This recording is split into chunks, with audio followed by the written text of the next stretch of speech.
Hello guys, good evening. কি কৰি আছে? এয়া মই নাৰিকলৰ লাৰু বনাই আছো। আৰু সাইজ গিটা চকচোন একদম এটা ডাঙৰ এটা সৰু হৈছে। বিহুটো বনাইছিলো, বিহুত মানে ইমান খাব মন নগলে, বিহুৰ সময়ত খাই থকাই হয়। আৰু বিহুৰ পাছত খোৱা মজাটো বেলেগ। খাব মন গল সেইকাৰণে নাৰিকলো আছিলে, ভাবিলো 10 টকাই বনাই লওঁ। এয়া বনাই আছো। আৰু কাৰবাৰ যদি নাৰিকলৰ লাৰু খাবলৈ মন গৈছে আহি যাওক, বনাই আছো।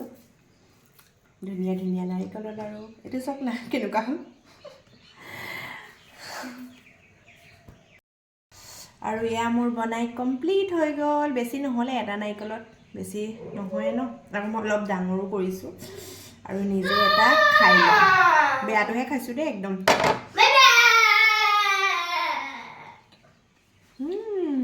টেষ্টি হৈছে, বহুতে টেষ্টি হৈছে। বিহুত বনোৱা গিটাতকৈ বহুত ধুনীয়া হৈছে খাবলৈ।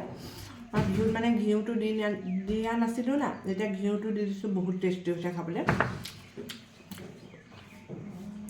আৰু এয়া এইখিনি খাই যদি আহি যাওক।